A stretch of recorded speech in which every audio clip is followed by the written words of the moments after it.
Hey, how's it going, everyone? Justin again, as always. Thanks for watching my channel. Welcome back. Cheers to those of you that have your beers. How's it going over hump day? Already looking like a quick weekend. Ha! So what have I been up to? What's been going on?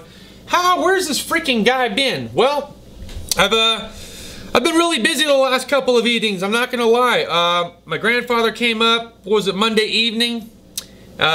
We talked a little bit. And I felt like, I was in a really good position to be able to help him out, as he's helped me out so many times in my past.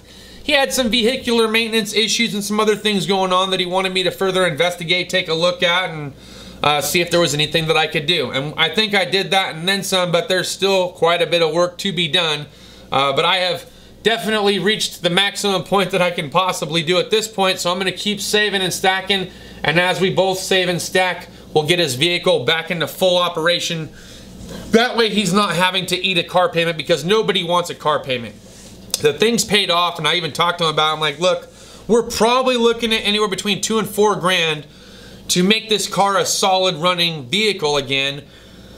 But it doesn't have to be done overnight, and if you was to trade it in, you're not going to get crap for the trade-in, and you're going to be eating a $500 to $600 monthly payment on something anyways. And if you would have just, done that, let's say you put that much money aside every single month for the next 6 months, your vehicle would be tits again. It would be fucking running great. So bring it the fuck up, take my car, and I'll just start hammering at the stuff that I can afford to do now.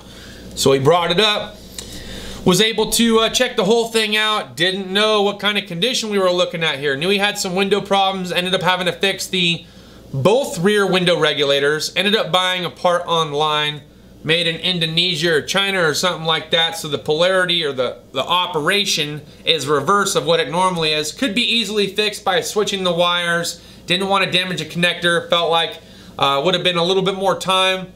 Could have done it right. Could have tried to switch those around and hope for the best. I did verify which one came off which side. I just happened to have gotten, they did something when they manufactured the part to where it was reversed. So whatever, I was like, you know what, not too hard. It's the rear windows. How often do you really use them?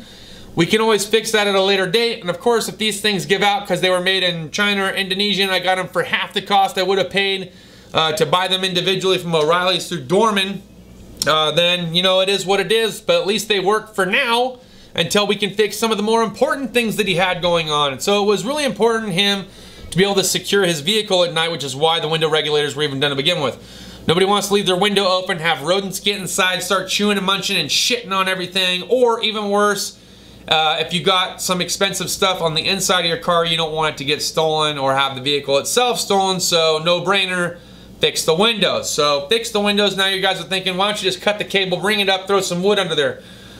What a shade tree thing to do. And yes, if you honestly didn't want to pay the money to do that, you could. But I wanted him to give him the ability to be able to do that. He also has some air conditioning issues, which I'm going to have to do later. I've already investigated it, found the high side pressure line is leaking on both rubber sides. I'm going to have to do that. This is on a 2004 Lincoln Aviator, by the way, in case you guys are wondering what vehicle are we working on. So at any rate, high side pressure line leaks, Schrader valves leak, going to have to do that, recharge, refill, etc., retest, inject some PAG oil and dye and see if there's any other leaks or anything like that. But so far as I've seen it, using a UV light, glasses, and a sniffer, this is the main thing that is leaking on the car, so we need to fix that first. Not a big deal, probably looking at anywhere between, I don't know, 160 and maybe 240 for the R134, for the seals, for the line itself, for the Schraders, and tie that all in. I'm only got to charge the part, so I get charged for parts. So whether I come up with it or he comes up with it, that's what determines the overall outcome. But labor's free.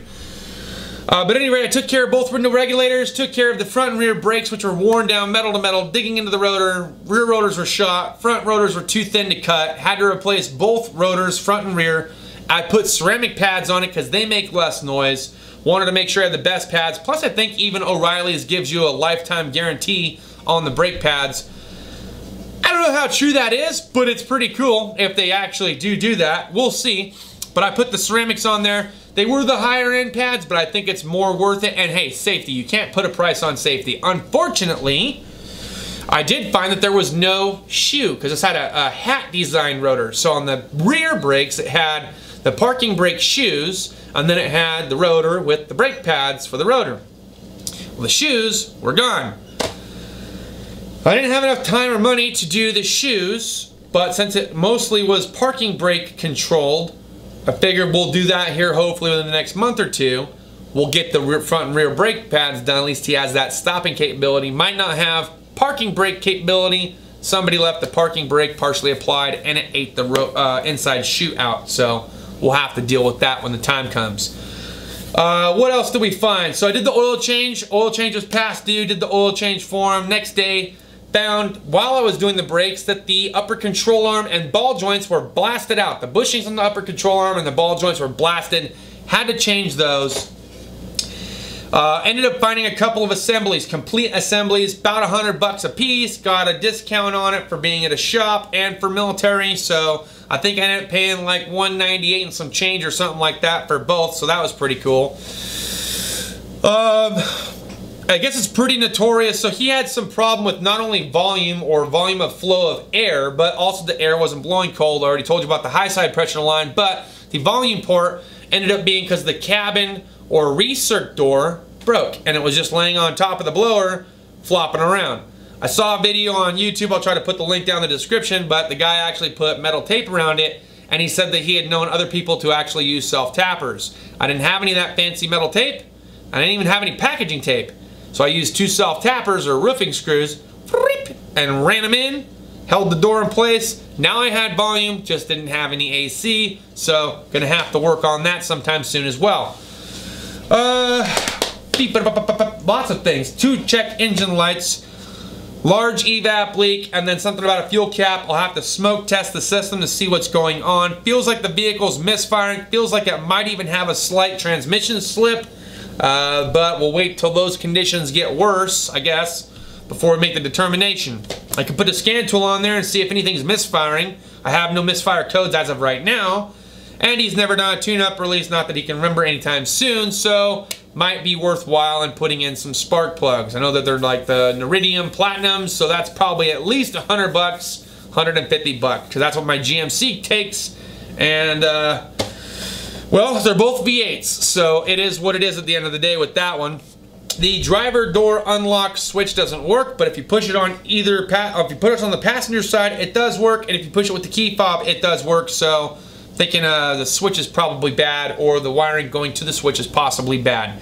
So there was a thought on that. The driver window regulator is also broken, so the window is in the up position. It stays in the up position as long as nobody uses it. It's good to go. Why didn't I replace that? It was $250 for the one part alone, plus tax. So we were probably looking at about $260, $270.